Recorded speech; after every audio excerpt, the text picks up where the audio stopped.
Hello साथियों, how you? कैसे हैं आप सभी लोग? आपका बहुत बहुत स्वागत है हमारे YouTube channel Shiva Upadhyay bio classes. साथियों, क्लास 10th के लिए हम लोग एक नए लेक्चर के साथ फिर से आपके सामने हाजिर हुए हैं। और इससे पहले दोस्तों आप लोगों ने देखा था हार्ट के बारे में, मैंने कितने अच्छे से आपको डेलाबोरेट किया था, बट अच्छे से एलाबोरेट किया और आप लोगों को मज़ा भी आया होगा। आपको फिगर के साथ मैंने एक एक पॉइंट कंफर्म किया। आज हम लोग दोस्तों उसी के आगे अगला लेक्चर रखेंगे और बात करेंगे सबसे पहले कि कुछ दो नोट्स, और फिर उसके बाद आगे कैरी ऑन करेंगे जिसमें ब्लड प्रेशर देखेंगे, जिसमें कार्डियक साइकिल क्या है, किस तरह से सिस्टोलिक और डायस्टोलिक प्रेशर्स काम करते हैं या कितना होता है, everything I will tell you in this lecture. So दोस्तों, वीडियो अच्छी लगेगी लाइक कमेंट से जरूर करना है, भूलना नहीं है, क्योंकि यही, और चैनल को जो सब्सक्राइब ना किया वो सब्सक्राइब कर लेंगे। ये सारी बातें आपका करना हमारा बेनिफिट होगा, हमारा लाभ होगा, आपका हमारे प्रति सहयोग होगा और हम आपके प्रति जबरदस्त तरीके से मेहनत कर रहे हैं, लगे हैं, डटे हैं एग्जाम को बेहतर तरीके से आपको बेहतर बनाने की, क्वालिफाइड करने की। ये हम आप मिल करके दृढ़ संकल्प के साथ इस कार्य को आगे बढ़ा रहे हैं। तो दोस्तों लेट नहीं करते हैं, आइए इस लेक्चर को आगे बढ़ाते हैं। बहुत ही छोटा सेशन है, बहुत बड़ा नहीं होने वाला है, मुश्किल से 15-20 मिनट का लेक्चर है। तो देख लेते हैं इसमें कि वो नोट्स क्या हैं।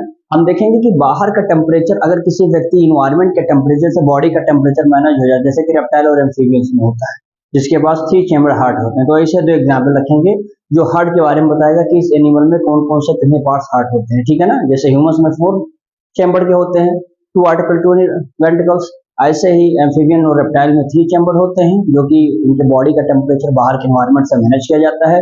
इन्हीं सब बातों को रखेंगे यहाँ पे, देखेंगे नोट्स नंबर 1।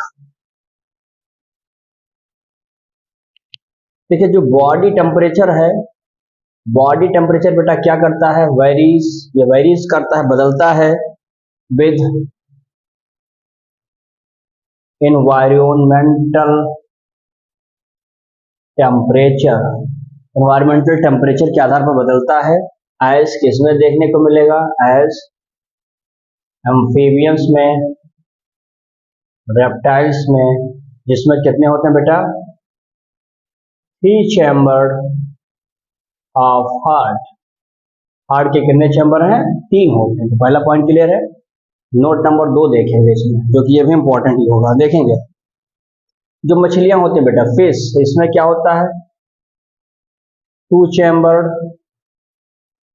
ऑफ हार्ट पाया जाएगा। हार्ट के 2 चैम्बर इसमें आपको मिलने वाले हैं बेटा, है ना।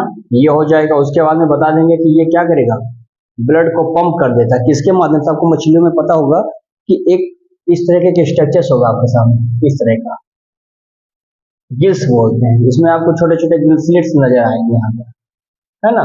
तो गिल्सलेट होगा, पानी सीधा गिल से क्या होगा, प्यूरिफाइड होकर के आगे बढ़ जाएगा। तो यहाँ पर मैंने कहा कि ये हार्ट होता है, हार्ट क्या करेगा, ब्लड को पंप करेगा, कहाँ पर, टू द गिल्स। किस लिए करेगा बेटा, गिल्स के पास, फॉर ऑक्सीजनेटेड,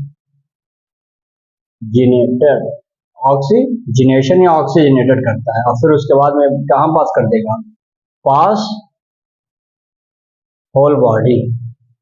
इस प्रकार के जो बेटे हार्ट होते हैं, इस हार्ट को क्या कहते हैं, जो डायरेक्टली बॉडी में पास कर देता है।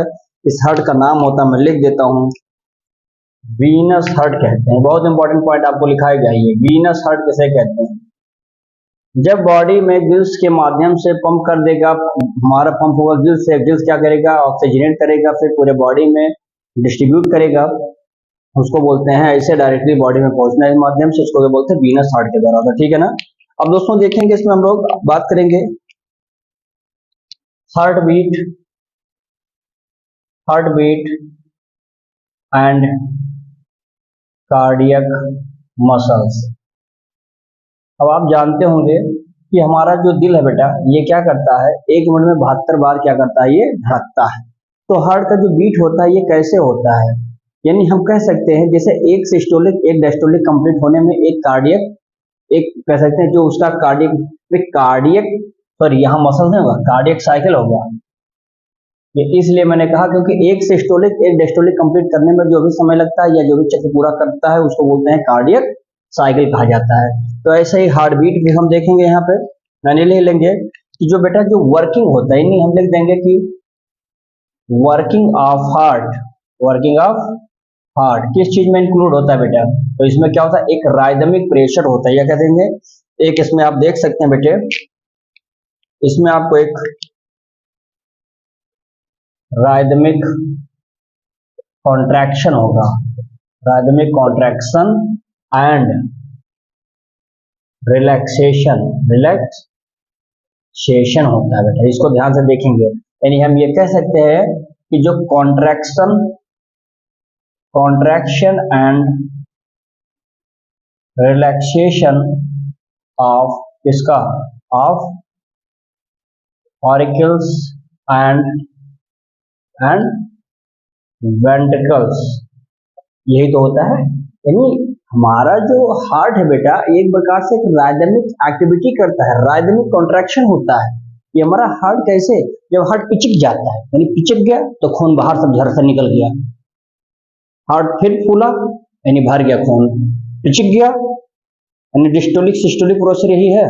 खून का कैसे बाहर निकलेगा, जब हार्ट हमारा पिचक जाएगा, कॉन्ट्रैक्ट होगा, सिकुड़ गया, फूलेगा, डायस्टोलिक प्रोसेस वाला जो अभी आएगा आगे बताता हूं। लेकिन यहाँ पर समझना है कि ऑरिकल और वेंट्रिकल्स ये क्या करते हैं, कॉन्ट्रैक्शन और रिलैक्सेशन का रिजल्ट है ये, क्लियर है? जब ये होगा तो प्रोसेस आपको देखने को मिलेगा। फिर देखेंगे इसमें, अगर मैं अगली बात यहाँ पर रखूं मुन्ना, तो इसमें देखेंगे ये हेडिंग है आपका, पहला पॉइंट हो गया। दूसरे पॉइंट में आप समझ सकते हैं बेटा कि जो कॉन्ट्रैक्शन है किसका, कॉन्ट्रैक्शन फेज बेटा जो होता है इसको हम लोग क्या बोलते हैं, सिस्टोलिक, सिस्टोल बोलते हैं। ध्यान दीजिएगा, सिस्टोल होता कब है, कितने पे होता है, 120 mm अपॉन मरकरी, ये ध्यान दीजिएगा।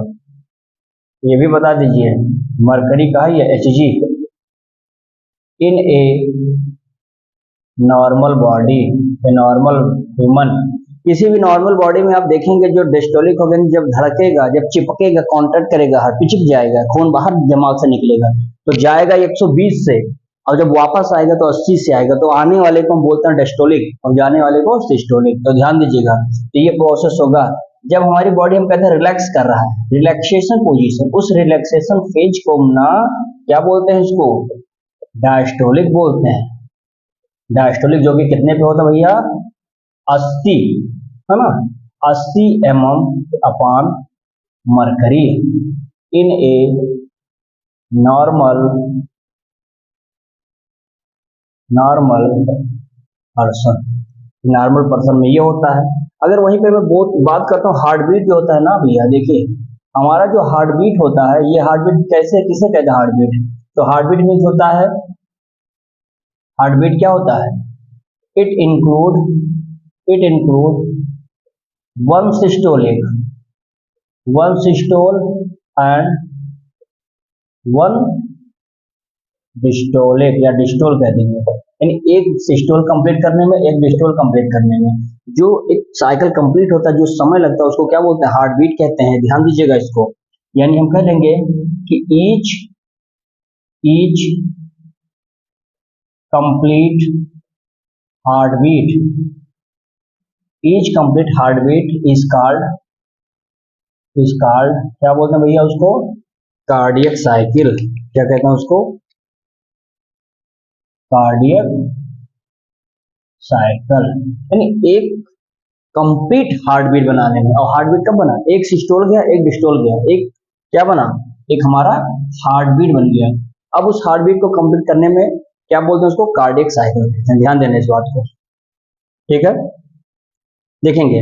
अच्छा, अगर कोई पूछे कार्डियक साइकिल होने में कितना समय लगता है, तो बता देंगे बिल्कुल में 0.8 सेकेंड। ये बहुत इंपॉर्टेंट है, एक कार्डियक साइकिल में लगा हुआ समय कितना होता है बेटा, 0.8 सेकेंड। और कितना होता है तो ये भी देख लेंगे, एक हार्टबीट जो होता है, one heartbeat is equal to कितना होता है बेटा, कब होता है, 72 टाइम पर मिनट, यानी एक मिनट में 72 बार ये धड़कता है। हार्टबीट में 72 बार होता है एक मिनट में, क्लियर है? ये भी सब इंपॉर्टेंट बातें हैं, ध्यान दीजिएगा।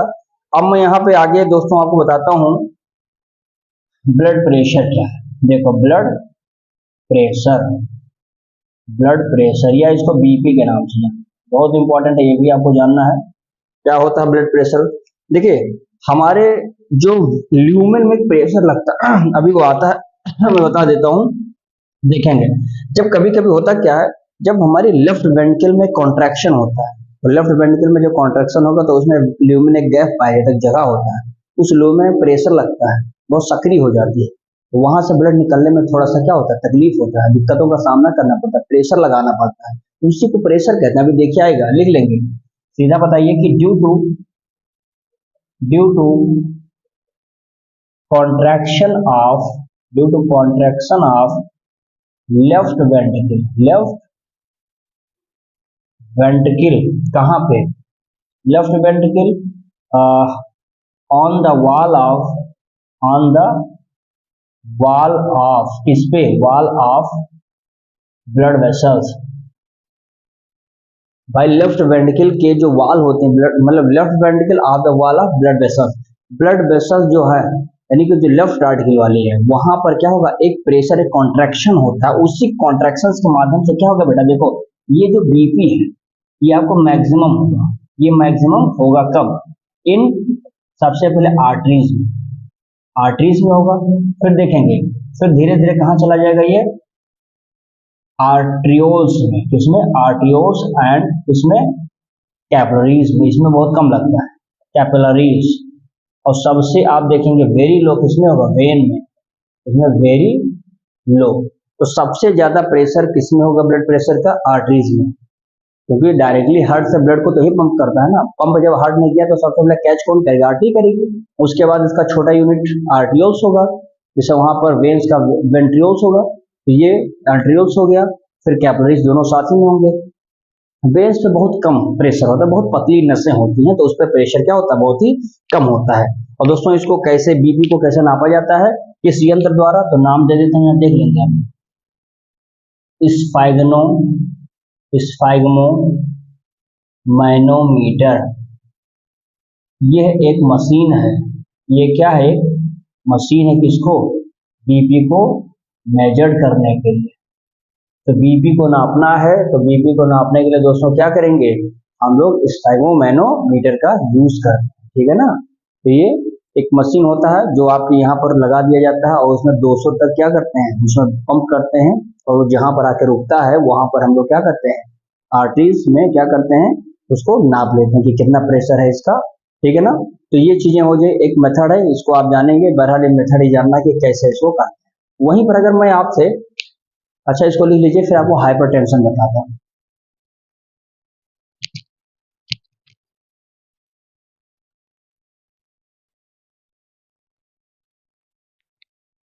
चलिए साथियों देखिए, हाइपरटेंशन में क्या होता है, ब्लड प्रेशर का ज्यादा हो जाना, यानी कि जब ब्लड प्रेशर क्या होता है भाई, जब हम बता सकते हैं इसमें क्या, जो ब्लड का प्रेशर है, ये जो ब्लड का प्रेशर है अगर ये 120 या 130 हो जाए, तो ऐसी सिचुएशन को हम क्या बोलते हैं, बीपी कहते हैं, या तो इसी को क्या बोलते हैं, हाइपर टेंशन बोलते हैं। क्या मेरी बातें आपको कंफर्म हो रही हैं, हाइपरटेंशन क्या होता है, जब ब्लड प्रेशर 120 से नॉर्मल 120 तक होता है, लेकिन जब 120 130 से एबव चला जाए तो ऐसे सिचुएशन को कहते हैं भैया इनका बीपी लो ही गया है, सॉरी बीपी बढ़ गया है। तो बीपी बढ़ गया, ये हुआ कैसे, तो इसका रीजन क्या लिख लेंगे यहाँ पे चाहिए तो, काज ड्यू टू नैरोइंग, सिकुड़ जाते हैं, क्या होता है, narrowing of arterial lumen, arterial lumen कैसे, बाई थिकनिंग, क्या होता है ये, thickening in the wall of arteries. देखो जैसे मान लो कि बेटा ये आर्टरीज है, आर्टरीज पतली सी होती है, ऐसे मान लो ऐसे हो गई, अब ये इसमें से एक छोटा सा जगह ऐसा होता है ल्यूमेन होता है, गैप, एक छोटा सा गैप हो गया, हुआ क्या कि ये जो आर्टरी की वाल हो जाती है मुन्ना, क्या होता है, बहुत ही थिक हो जाती है, मोटी हो गई है, तो ये जो पतली सी ल्यूमेन जो बनी थी ये और पतली हो जाएगी, इन्हें ऐसे हो गया, इतनी मोटी हो गई, अब सोचो ये थिक हो गई, अब इतना थिक हो गया कि इसके अंदर का जो ल्यूमेन था, अब ल्यूमेन का स्पेस आप देखेंगे तो ल्यूमेन आपको ऐसा नजर आएगा इस तरह से, तो क्या ये पतला हो गया, छोटा हो गया, अब इससे ब्लड जाना थोड़ा सा आसान था, आसानी से निकल सकता है, जगह खाली है भाई, पाइप है, और पाइप में, पतले पाइप में आप देखिए तो मोटा पाइप है, पानी आसानी से निकल जाएगा। पानी का जो पाइप है उसको छोटा पतला कर दीजिए, जगह गैप वॉल्यूम कम हो जाएगा, अब पानी निकलने में तकलीफ होगा। तो ऐसे अब पानी यानी ब्लड निकलने में तकलीफ होगा, प्रेशर बढ़ जाएगा, क्योंकि आर्टरीज की वॉल क्या हो गई, थिक हो गई है। तो यही चीज लिखा, due to the narrowing arterial lumen, artery के अंदर पाए जाने वाला जो गैप है, जो ल्यूमेन है, बहुत ही पतला हो जाता है, नैरो हो जाता है, इस वजह से होता है। ये कब पतला हुआ, कैसे हुआ, due to the thickening of the arteries. Clear है? तो ये सब बातें ध्यान रखिएगा, ये सब बहुत इंपॉर्टेंट बातें हैं भैया। नेक्स्ट चलेंगे यहाँ पे, देखिए मतलब इसका मतलब क्या हो जाएगा, जब इस तरह की कंडीशन बनेगी तो क्या होगा भैया, कुछ कैप्चरिंग हो, कुछ टूटेगा, that is capture of, capture rupture होगा, that is the rupture, that is the rupture of, बता दीजिए, that is rupture of capillaries. क्या होता है, कैपिलरीज आर्टरीज, जिससे क्या होगा, काजिंग, ये काज करेंगे, क्या काज करेंगे, काजिंग, काजिंग। जब अंदर से ये सब बेचारे कैपिलरीज और आर्टरीज टूट जाएंगे, रप्चर हो जाएंगे, तो क्या होगा, इंटरनल ब्लीडिंग शुरू हो जाएगा। क्या होगा भैया, इंटरनल ब्लीडिंग। तो ये सिचुएशन आपको देखने को भैया मिल सकता है। समझ में आ गया क्या है, क्लियर होगा? यहाँ तक छोटी छोटी बातें हैं। अब एक छोटा सा टॉपिक है, इसको देख लेते हैं, खत्म करते हैं इसको। ब्लड वेसल्स, आपको पता होगा, बहुत बचपन से पढ़ते चले आ रहे हैं। 3 प्रकार की ब्लड वेसल्स होती हैं, आपको पता है, वेन्स है, कैपिलरीज है और आर्टरीज है। तो वेन्स और थोड़ा आर्टरीज को जान लें, कैपिलरीज तो इजी है, कुछ नहीं उसमें। देखो यहाँ पर अगर मैं आपसे बताऊं भैया कि क्या है ये, तो मैं अगर यहाँ पे सबसे पहले आपको आर्टरीज की बात करूंगा, किसकी बात करूंगा, आर्टरीज की। बहुत इजी है, आर्टरीज में 2-4 पॉइंट बता दूंगा।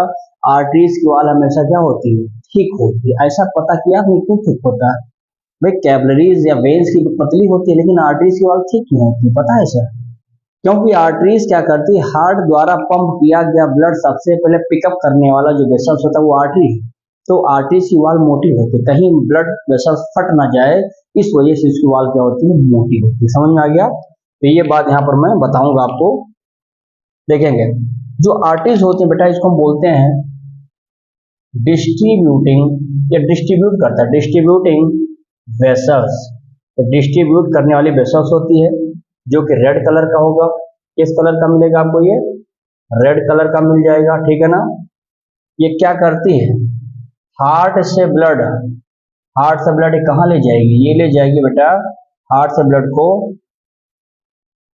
कैरी ऑल बॉडी, पूरे शरीर में खून को ले जाएगी। कौन, आर्टरी। कहाँ से पकड़ेगी, हार्ट से कहेगी, आर्टरी कहेगी भैया हार्ट हमको खून दे दो, क्या करोगे, ले जाएंगे पूरे शरीर में बांट जीतेंगे, अच्छा ले जाओ। तो हार्ट कहता है ठीक है आर्टरी तुम लेके जाओ, मैं तुमको सबसे पहले दे दूंगा, क्योंकि तुम्हारी वाल क्या है, बहुत ही मोटी है। क्लियर है?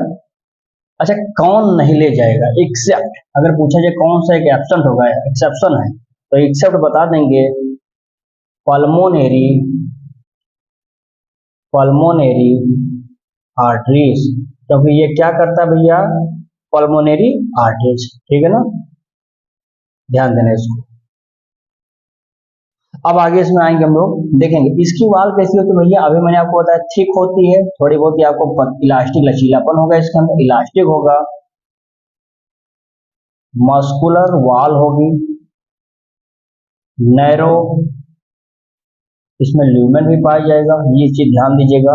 यानी जो खून होगा भैया कैसे बढ़ेगा आगे, इसको मैं यहाँ पर समझा देता हूँ। देखो सबसे पहले तो खून जाएगी कहाँ पे, आर्टरीज में गया, फिर कहाँ पे जाएगी, एक स्मॉल, एक स्मॉल आर्टरीज में पहुंचेगी, ये स्मॉल आर्टरीज के बाद ये कहाँ जाएगी भैया, ये पहुंचेगी आर्ट्रियोल्स में। कहाँ पे, ये आर्ट्रियोल्स में जाएगी, और उसके बाद ये कहाँ पहुंचेगी, पतली नस, यानी इससे पतली आर्टरी से कौन है, ये कैपिलरीज के पास जाएगी। क्लियर यहाँ तक? ये चीज हो गया किसमें, आर्टरीज में हो गया। इसमें अगर थोड़ा सा अगर मैं और चीज बताऊं बेटा, तो इसमें बता देंगे इसका जो प्रेशर होता है, कहीं ना कहीं आप देखेंगे कि प्रेशर इसका क्या होता है, ज्यादा, यानी 120, ठीक है ना।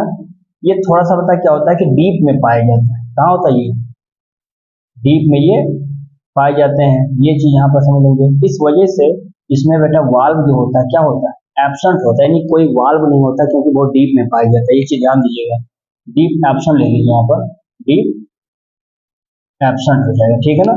इतनी बात अगर आप बता देते हैं तो आर्टरीज में कुछ आपको इंपॉर्टेंट और बताने की जरूरत नहीं है, इससे बाहर कुछ नहीं आर्टरीज में, ध्यान दीजिएगा। अब मैं बेटा दूसरा बताऊं आपको, दूसरा हो जाएगा हमारा जिसका नाम है वेन्स। देखिए बहुत इंपॉर्टेंट बात है, सब है छोटी छोटी बातें लेकिन बहुत इंपॉर्टेंट है। देखिए ये क्या होता है बेटा, इसको बोलते हैं कलेक्टिंग, ये कलेक्ट करता है, कलेक्टिंग वेसल्स है ये, कलेक्टिंग वेसल्स।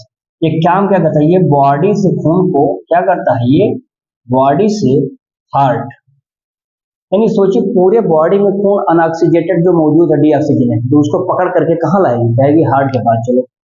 तो खून को शरीर से लाने का काम हार्ट के पास कौन करता है, ये बॉडी से लेकर के हार्ट को के पास ले आ रही है कौन, वेन्स वाली होती है, ठीक है ना। ये बात समझ में आ गया।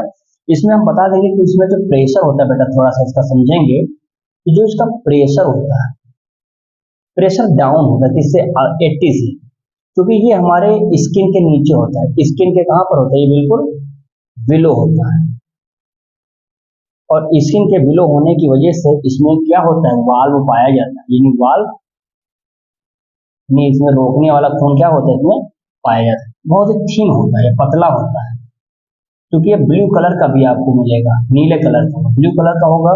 और देखेंगे लेस मस्कुलर, बहुत ही कम मस्कुलर का होगा, लेस मस्कुलर होगा। जो ल्यूमन होगा बेटा थोड़ा सा इसमें ब्रॉड होता है, चौड़ा होता है, ये ध्यान दीजिएगा इसको। ये डीऑक्सीजिनेटेड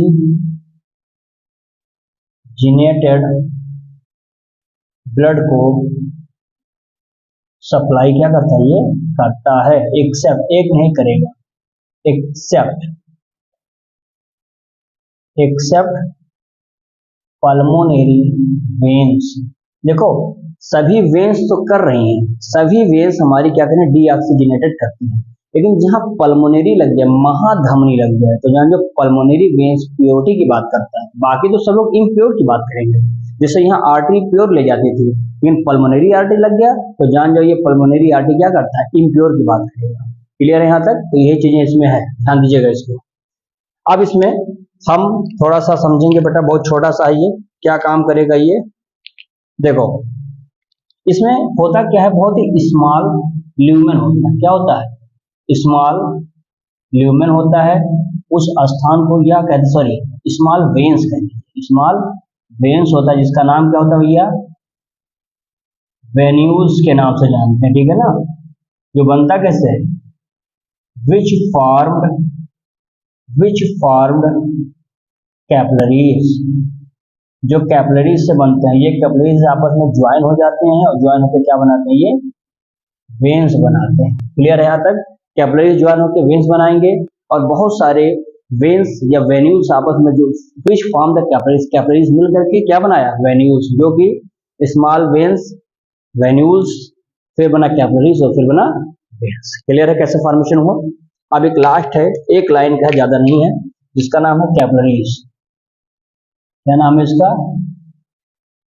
कैपिलरीज, तीसरा वाला देखेंगे, बहुत छोटा सा है। देखिए कैपिलरीज में बेटा इसमें एक चीज आप बताइए, क्या बताएंगे, ये बता देंगे कि ये क्या होता है, माइक्रोस्कोपिक, सबसे इंपॉर्टेंट बात, कितना होता है, 8 माइक्रोमीटर इसका डायमीटर होता है, ये सबसे इंपॉर्टेंट है, ठीक है। फिर बता देंगे बेटा ये कैरी करते हैं ब्लड को, ब्लड को कैरी करेगा, कैरी द ब्लड किसके किसके बीच में, कैरी द ब्लड फ्रॉम, कहां से, from arterioles to small veins, small veins तक ले जाने का ये काम करता है। ये लिंक होता है, कहीं ना कहीं जोड़ता है किसको, link between artery and veins, यानी हम कह सकते हैं कि ये जो है आर्टरी और वेन्स के बीच को लिंक करने के लिए जिम्मेदार है, ठीक है ना। ये हो गया। और इसमें बेटा एक चीज और बता देंगे, क्या बताएंगे, तो स्मॉल वेन्स, ठीक है। देखिए इसमें लिखा है ये इस स्मॉल वेन को हम लोग वेन्यूज भी कहते हैं, अभी बताया था। देखो यहाँ पे लिखा इंडोथीलियल सेल जो होता है, इसकी एक लेयर चढ़ी होती है। इंडोथीलियल सेल लेयर होती है किसके ऊपर? वेन्यूज के ऊपर। ये इंपॉर्टेंट है कि वेन्स, वेन्स का smallest part, smallest portion venues, venues के ऊपर किसकी परत चढ़ी होती है? इंडोथीलियल सेल की लेयर पड़ी होती है। ये इंपॉर्टेंट है, ध्यान रखिएगा। जो कहाँ पर ये पाया जाता है? Body tissue. समझ में आ गई इतनी बातें? तो आई होप कि आप लोगों को ये सब मसल समझ में आ गया होगा, मजा आया होगा। तो साथियों, ये हमारा आज का सेशन कंप्लीट हुआ, जो कि अब हम लोग लगभग इस चैप्टर के 90% पोर्शन को कंप्लीट कर चुके हैं। ये हमारा हो गया न्यूट्रिशन, एक्सक्रेशन और डाइजेशन, और ये आपका सर्कुलेशन देख ही रहे हैं। अब एक लास्ट टॉपिक बचा है इसमें, एक्सक्रेशन। एक्सक्रेशन बताने के बाद जिसमें मुश्किल से 2 या लेक्चर या 3 लेक्चर में होगा, फिर ये चैप्टर हमारा 2-3 लेक्चर में समाप्त हो जाएगा। फिर हम लोग बढ़ेंगे आगे चैप्टर की ओर चलेंगे, दूसरे चैप्टर में, ठीक है ना। तो इस प्रकार से ये हमारा 90% भाग खत्म हो चुका फर्स्ट चैप्टर का। बस 2-1 लेक्चर और लेंगे, बस ये चैप्टर समाप्त करेंगे, ठीक है। तो चलिए, इतना आप पढ़िएगा, स्क्रीनशॉट ले लीजिए और वीडियो को लाइक कमेंट से जरूर कर दीजिएगा। जो चैनल को सब्सक्राइब ना किए हों, आप लोग सब्सक्राइब करेंगे। फिर मिलते हैं नए लेक्चर के साथ, तो बहुत बहुत धन्यवाद साथियों।